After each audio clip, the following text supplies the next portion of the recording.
Hello. इसके पहले हम लोगों ने एक पार्ट किया था डेरिवेटिव्स का, वो है ऑप्शंस।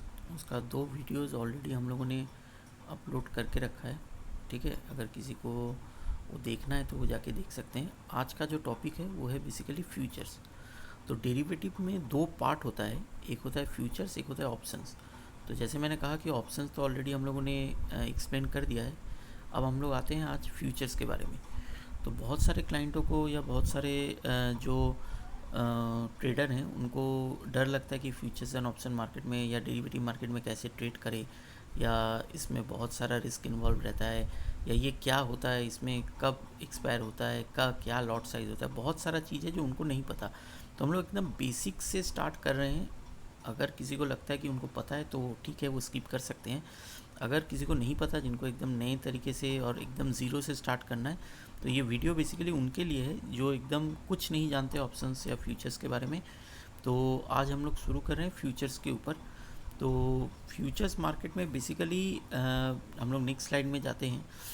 देखिए, फ्यूचर ट्रेडिंग्स में जो मेरे हिसाब से जो फ्यूचर्स का डेफिनेशन है वो है अनलिमिटेड प्रॉफिट और अनलिमिटेड लॉस। ये अनलिमिटेड प्रॉफिट या अनलिमिटेड लॉस मतलब ऐसा नहीं कि कुछ भी हो सकता है, बट मान के चलिए अगर रिलायंस का दाम 1000 रुपया है और आप उसको बाई करते हो और कोई भी कारण से XYZ रीज़न से वो ज़ीरो हो जाता है, तो आपको पूरा 1000 जो उसका दाम है वो और उसका जो लॉट साइज़ होगा वही आपका लॉस होगा। तो लॉस बहुत काफ़ी बड़ा हो सकता है। ठीक है। और अनलिमिटेड प्रॉफिट मतलब अगर 1000 का 2000 हो गया, 5000 हो गया, जो भी हुआ तो वो आपको प्रॉफिट मिलेगा फ्यूचर्स में। तो ये हुआ उसका डिफिनेशन। अब मेरे हिसाब से फ्यूचर्स ट्रेडिंग ऑप्शंस के हिसाब से थोड़ा सा रिस्की है, जिनको समझ में नहीं आता है, बट बहुत कोई को ऑप्शंस ज़्यादा रिस्की लगता है रैदर देन फ्यूचर। मेरे हिसाब से एज मैं 13-14 साल इस इंडस्ट्री में बिता चुका हूँ, तो मेरे हिसाब से लगता है कि दोनों अपने अपने जगह पे रिस्क है और अपने अपने जगह पे बहुत समय सही भी है, बहुत समय गलत है। तो किस टाइम में किस समय कौन से ऑप्शन को या कौन से फ्यूचर्स में या ऑप्शंस में पोजीशन लेना चाहिए वो डिपेंड करता है आपका एक्सपीरियंस के ऊपर और आपका रिस्क एपेटाइट के ऊपर। तो वो डिफाइन जब हम लोग ये धीरे धीरे ये सब चीज़ सीख लेंगे तो हम लोग फिर नेक्स्ट स्टेप में कैसे कौन से समय में कौन से इंस्ट्रूमेंट को यूज़ करना चाहिए वो भी हम लोग डिस्क्राइब करेंगे। तो फिलहाल हम लोग चलते हैं इसके कंपोनेंट्स में, जो बहुत कोई को नहीं पता कि क्या क्या होता है। एक होता है लॉट साइज़, एक होता है कॉन्ट्रैक्ट वैल्यू, एक होता है स्पैन मार्जिन, एक होता है मार्क टू मार्केट। ये M2M जो है इसको फुल फॉर्म है मार्क टू मार्केट, और एक्सपायरी डे। तो ये सब कुछ हम लोग नेक्स्ट स्लाइड में धीरे धीरे एक्सप्लेन करेंगे, और उम्मीद करता हूँ कि बहुत ही लेमैन लैंग्वेज में मैंने इसको एक्सप्लेन किया। कोई बुक इस ज्ञान उसके अंदर मैंने डाला नहीं है कि ऐसा लगे कि कोई किताब पढ़ के, तो किताब पढ़ के बहुत कोई को कुछ समझ में भी नहीं आता है। तो एज ए ट्रेडर के व्यू में जैसे हम लोगों ने प्रैक्टिकल सीखा है उसी तरीके से आप लोगों को इसके बारे में बताने का कोशिश कर रहा हूँ। तो चलते हैं नेक्स्ट स्लाइड में, लॉट साइज़ के बारे में हम लोग डिस्कस करते हैं। तो देखिए, लॉट साइज़ बेसिकली होता क्या है कि ये एक्सचेंज अपने को पहले से एक फिक्स्ड हर एक काउंटर का, मान लीजिए रिलायंस है, मान लीजिए SBI है, जैसे निफ्टी का बात करते हैं तो निफ्टी में 75 का लॉट साइज़ वो एक्सचेंज ने फिक्स्ड किया है।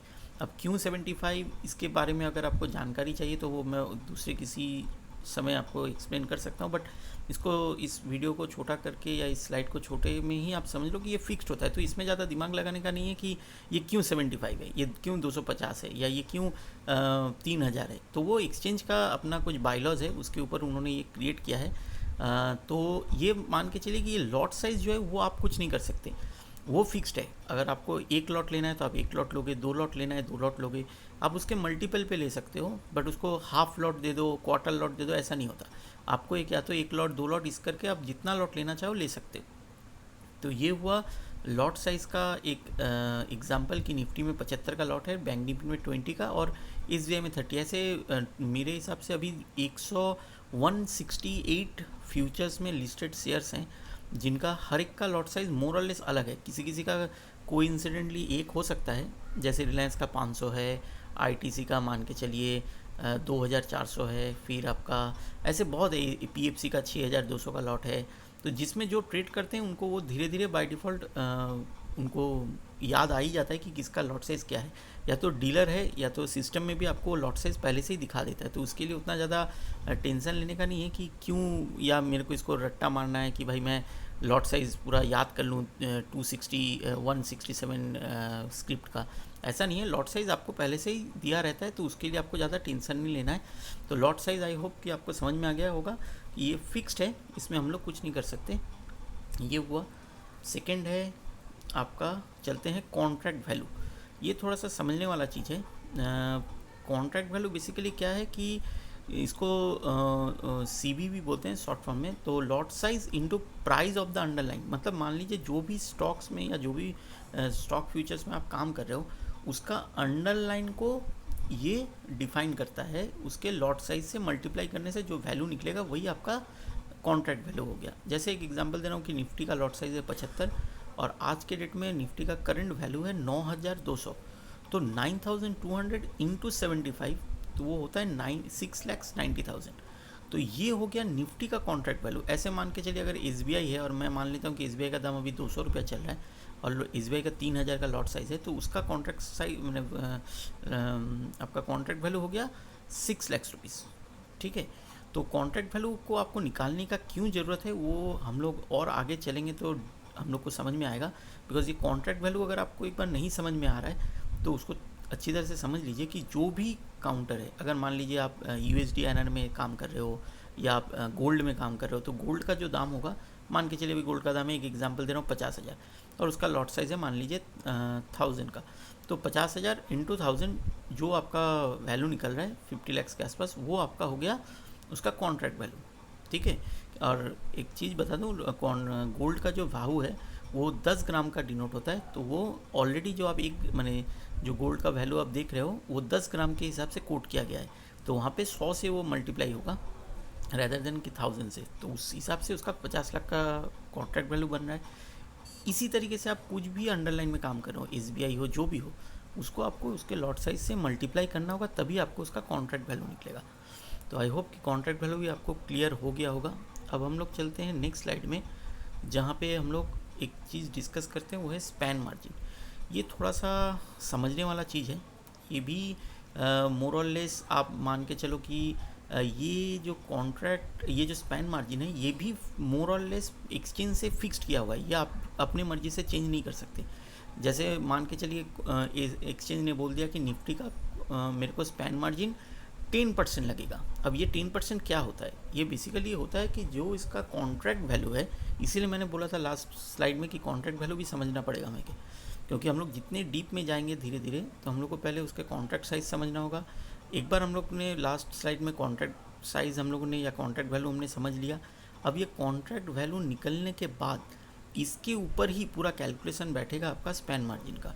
जैसे मैं एक एग्जांपल दिया हूँ यहाँ पे, देखिए कि निफ्टी का ये है आपका स्पैन मार्जिन है 10%।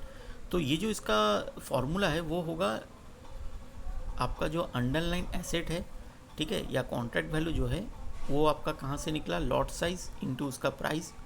तो आपको निकल गया कॉन्ट्रैक्ट वैल्यू। उसके ऊपर 10% जो आपका ACM वैल्यू है, मतलब स्पैन मार्जिन है, वो चार्ज होगा। तो देखिए यहाँ पे एज ए हम लोगों ने एग्जांपल लिया निफ्टी का, तो 75 इंटू 9200 इक्वल्स टू हो गया 6,90,000। और ये 6,90,000 के ऊपर अगर हम लोग 10% चार्ज करेंगे तो होता है 69,000। This is the span margin of Nifty. एक एग्जांपल है। अब ये 12% हो सकता है, 15% होता है। और सबसे बड़ा चीज़, जैसे ही मार्केट में वॉलेटिलिटी बढ़ेगा, जैसे ही मार्केट में वॉलेटिलिटी घटेगा, उस तरह से एक्सचेंज अपने ये स्पैन मार्जिन को घटाता बढ़ाता रहता है। ये फिक्स नहीं है, एक दिन के लिए फिक्स्ड होता है, वो भी कभी कभी, जैसे अभी बीच में क्रूड ऑयल में जो मोमेंटम दिखा, उसके लिए हो सकता है एक्सचेंज का सर्कुलर मार्केट आवर में ही आ जाए कि हम इसका स्पैन मार्जिन हम लोग बढ़ा रहे हैं। जैसे निफ्टी में जब सर्किट लगना चालू हुआ था लास्ट 4-5 दिन पहले, तो उसमें भी निफ्टी का और सब अंडरलाइन एसेट्स का स्पैन मार्जिन चेंज किया गया है। तो स्पैन मार्जिन बहुत वाइटल है। इसी से डिटरमाइन करके अगर आपके पास उतना पैसा है, जैसे मान लीजिए किसी के अकाउंट में अगर 69,000 रुपीज़ है, तो ही वो निफ्टी का एक लॉट उठा सकता है। इसका सीधा बात ये होता है कि जो पैसा आपके पास है, ये स्पैन मार्जिन आपका एक कॉशन मनी होता है, जो आपके अकाउंट में अगर ना रहे तो आप उस फ्यूचर का कॉन्ट्रैक्ट को उठा नहीं पाओगे। जैसे कि आपने टोटल वैल्यू 6,90,000 रुपीज़ का माल लिया, बट आपको देना पड़ा एक्सचेंज को पैसा सिर्फ 69,000। इसीलिए ऑलरेडी फ्यूचर को डिस्काउंटेड प्रोडक्ट बोला जाता है कि आपको पूरा जो पैसा है वो नहीं देना होता है, उसका एक पार्ट या उसका एक पोर्शन ही आपको पे करना होता है। जैसे इस क्षेत्र में मैंने इस एग्जाम्पल में आपने देखा कि 6,90,000 रुपीज़ की जगह पे सिर्फ आपको 69,000 देना पड़ा। ऐसे मान लीजिए अगर SBI है, SBI का एक एग्जाम्पल लेते हैं, तो SBI का अगर 3,000 का लॉट है और 200 रुपया दाम चल रहा है, तो उसका होता है 6 लाख। उसका भी अगर 10% स्पेंड मार्जिन है तो आपको सिर्फ 60,000 देने से आपको 3,000 SBI के कॉन्ट्रैक्ट के मालिक बन जाओगे, नॉट शेयर के मालिक। ठीक है, तो ये हुआ spend margin. I hope understand हो रहा है ये सब चीज़ धीरे धीरे। थोड़ा सा टफ है, एक दो बार अगर आप रिपीट कर लोगे इस वीडियोस को तो आपको समझ में आ जाएगा कि ये क्या है नहीं है। सेकंड आपका आता है जो थोड़ा सा और टफ है, टफ नहीं बोलूँगा बट थोड़ा सा समझने वाली चीज़ है, मार्क टू मार्केट। ये बेसिकली होता क्या है कि आपने कोई कैश में सामान ले लिया, तो आपने मान लीजिए 100% उसका पैसा दे दिया, एक SBI आपने ख़रीद लिया या 100 SBI खरीद लिया और उसका दाम है 200 रुपये, तो आपने 2,000 रुपये आपने दे दिया। तो बस अब उसके बाद कोई आपसे पूछने वाला नहीं कि ये शेयर्स का आप कितना दिन रखोगे, क्या करोगे, नहीं करोगे। बट जैसे ही आप कोई फ्यूचर्स में कोई सामान लोगे या फ्यूचर्स में आप जब ट्रेड करोगे तो वहाँ पे ये मार्क टू मार्केट का एक कॉन्सेप्ट है। जो आपने जिस रेट पे ख़रीदा है उस रेट से जिस रेट पे वो बंद होगा उस दिन शाम को, उस रेट का जो भी डिफरेंस होगा, अगर वो पॉजिटिव में है तो उसको पॉजिटिव मार्क टू मार्केट उतना पैसा आपके अकाउंट में क्रेडिट हो जाएगा। और अगर उतना पैसा आपके अकाउंट में नहीं है, मतलब सपोज़ आपको अगर नेगेटिव लगा, मान लीजिए वो मैं एक एग्जांपल से आपको नेक्स्ट स्लाइड में समझा दूंगा और डिटेल्स में। तो दो किस्म के मार्क टू मार्केट होते हैं, एक पॉजिटिव मार्क टू मार्केट और एक नेगेटिव मार्क टू मार्केट। मान लीजिए आपने कोई शेयर खरीदा है 100 रुपया में और वो बंद हो गया 110 रुपया में, तो ये जो 10 रुपया जो प्रॉफिट में बंद हुआ, आपने हो सकता है कॉन्ट्रैक्ट ख़त्म नहीं किया या आपने सौदा काटा नहीं, बट वो कॉन्ट्रैक्ट अगर आपका खड़ा है तो आपको ये 10 रुपया इंटू उसका जो भी लॉट साइज़ होगा, मान के चलते अगर 1000 है तो 10,000 रुपया नेक्स्ट डे आपके ट्रेडिंग अकाउंट में वो ऐड बैक हो जाएगा, वो एक्सचेंज वो पैसा आपको भेज देगी। बट उसी का ऑपोजिट अगर 10 रुपया नीचे बंद हुआ और अगर 1000 का लॉट साइज़ है तो वो 10 रुपया आपके अकाउंट से माइनस होना पड़ेगा और वो पैसा आपके अकाउंट में होना चाहिए, तो ही आप वो पोजीशन कैरी कर पाओगे, वरना वो पोजीशन RMS रिड्यूस कर देगा। इसलिए आप लोग हर समय सुनते रहते हो कि शॉर्टफॉल आया है, शॉर्टफॉल आया है। तो ये वो शॉर्टफॉल का मेन रीज़न होता है कि आपका ये नेगेटिव मार्क टू मार्केट जो फ्यूचर्स में लगता है, बट ऑप्शंस में ऐसा कोई मार्क टू मार्केट का कॉन्सेप्ट है ही नहीं। इसीलिए ऑप्शंस का डेफिनेशन है मैक्सिमम प्रॉफिट मिनिमम लॉस, क्योंकि वहाँ आपने जो पैसा देके प्रीमियम देके खरीद लिया वही आपका मैक्सिमम लॉस हो सकता है। बट फ्यूचर्स में क्या है कि अगर आपने 100 रुपया में खरीदा और वो गिरते गिरते ज़ीरो हो गया तो पूरा डिफरेंस का पैसा आपको पे करना होगा, मतलब lot size into difference money आपको पे करना ही पड़ेगा। यही रूल्स है, यही कैच है फ्यूचर्स का कि लोग डरते हैं कि फ्यूचर्स मार्केट में मैं काम नहीं करूँगा या फ्यूचर्स मार्केट में काम करने से मुझे बड़ा लॉस लग सकता है। तो वहाँ पे आपको स्टॉप लॉस मेंटेन करना बहुत ज़रूरी है। जो भी हो वो तो ट्रेडिंग स्ट्रेटजी हुआ। अब हम लोग इसको नेक्स्ट स्लाइड में जाते हैं एक एग्जांपल से समझने के लिए। देखिए जैसे मैंने यहाँ पे एक एग्जांपल दिया है कि मान लीजिए हम लोगों ने निफ्टी 9200 में ख़रीदा है, उसका 75 का लॉट साइज़ है और आज 22 तारीख के हिसाब से ही मैंने एग्जांपल पकड़ा है और टुडे निफ्टी क्लोज हुआ मान के चलिए 9300 में। तो अब हम लोग को मार्क टू मार्केट अगर कैलकुलेट करना है तो मैंने ख़रीदा था 9200 में और निफ्टी का क्लोज हुआ है 9300 में। तो ये जो 100 रुपया का जो गैप है इनटू देखिए उसका लॉट साइज़, तो ये 7,500 रुपया एक्सचेंज मेरे अकाउंट में as a positive mark to market कल भेज देगा। ये हुआ एग्जाम्पल ए। और एग्जाम्पल बी में मान लीजिए मैंने अगर 9300 में ख़रीदा है और वो बंद हुआ है 9200 में, और ये जो 100 रुपया का जो मेरे को नेगेटिव लगा, मैंने 7,500 रुपया जो माइनस है वो मेरे अकाउंट में या मेरे अकाउंट में इन द सेंस नॉट मेरे सेविंग्स अकाउंट में, मेरे लेजर बैलेंस में रहना चाहिए, तो वो मेरे अकाउंट से कल माइनस हो जाएगा। ठीक है, और ये जो मार्क टू मार्केट सेटलमेंट होता है ये T+1 बेसिस में होता है, जैसे इक्विटी में T+2 में होता है, बट फ्यूचर्स वगैरह में ये T+1 में सेटल होता है। मैंने नेक्स्ट डे आपको पैसा देना ही होगा, वरना RMS या जो रिस्क मैनेजमेंट डिवीज़न है वो आपका पोजीशन स्क्वायर अप कर देगा। तो उम्मीद करता हूँ कि मार्क टू मार्केट मैंने आपको समझा दिया और यही इसका सबसे बड़ा एक पार्ट है, स्पैन मार्जिन और मार्क टू मार्केट। इसी को समझने में लोगों को टाइम लग जाता है। और नेक्स्ट आपका जो हो रहा है वो है एक्सपायरी डे। तो एक्सपायरी डे में ज़्यादा कुछ नहीं है, वो हर जैसे निफ्टी या मान लीजिए इक्विटी में वो लास्ट थर्सडे को आपका एक्सपायर होता है, हर थर्सडे को लास्ट थर्सडे। और अभी एक नया कॉन्सेप्ट आया हुआ है वीकली एक्सपायरी। तो वीकली एक्सपायरी में सिर्फ निफ्टी और बैंक निफ्टी को अलाउ किया गया है, वो इंडेक्स ट्रेडिंग है बेसिकली। तो इंडेक्स ऑप्शंस में दो है, वो है हर बुधवार को, हर बृहस्पतिवार को, हर थर्सडे को वो एक्सपायर होगा। और अगर वो कोई भी दूसरा कॉन्ट्रैक्ट है, जैसे मान लीजिए SBI हुआ, RBI है, PFC हुआ, कुछ भी हुआ, तो उनका हर थर्सडे को ही एक्सपायर होगा, उसके पहले वो एक्सपायर नहीं होगा, उसका कोई वीकली ऑप्शंस आया नहीं है।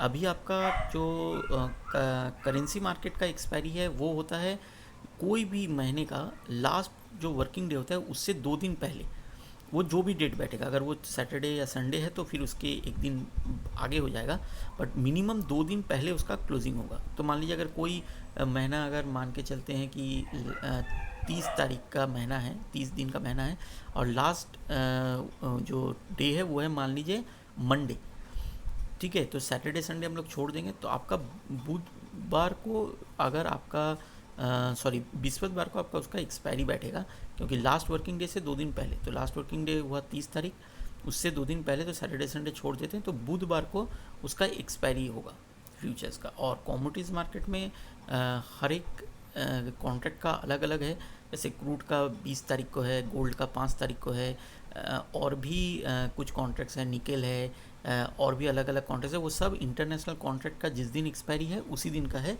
और तो एज सच, और करें, और एक मार्केट है आपका अभी नया आया हुआ है AICX, उसका भी कॉन्ट्रैक्ट का जो एक्सपायरी है वो लास्ट वर्किंग डे से 2 दिन पहले ही है, जहाँ तक मुझे अभी तक याद आ रहा है, उसके बारे में थोड़ा सा देखना पड़ेगा मुझे, ठीक है। तो उम्मीद करता हूँ कि ये सेशन या ये जो भी मैंने आपको बोला वो आपके काम आएगा, आपके फ्यूचर नॉलेज को इन्हेंस करने के लिए, और फ्यूचर ट्रेडिंग आपके लिए थोड़ा सा इसके बाद से आसान होगा। जिनको समझ में नहीं आए वो बार बार ये वीडियोस को 1-2 बार जाके देखें। चीज़ों को मैंने बहुत ही छोटे तरीके से या बहुत ही सिंपल लैंग्वेज में मैंने समझाने का कोशिश किया है। अगर किसी को समझ में नहीं आए तो वो बार बार इस वीडियोस को देखे जाके, तो उनको, मुझे लगता है कि 1-2 बार देखने पे उनको चीज़ समझ में आ जाएगी। तो थैंक यू। यहीं पे अपना ये स्लाइड हम लोग ख़त्म करते हैं, हम लोग फिर नेक्स्ट वीडियो में मुलाकात होगा। Bye bye.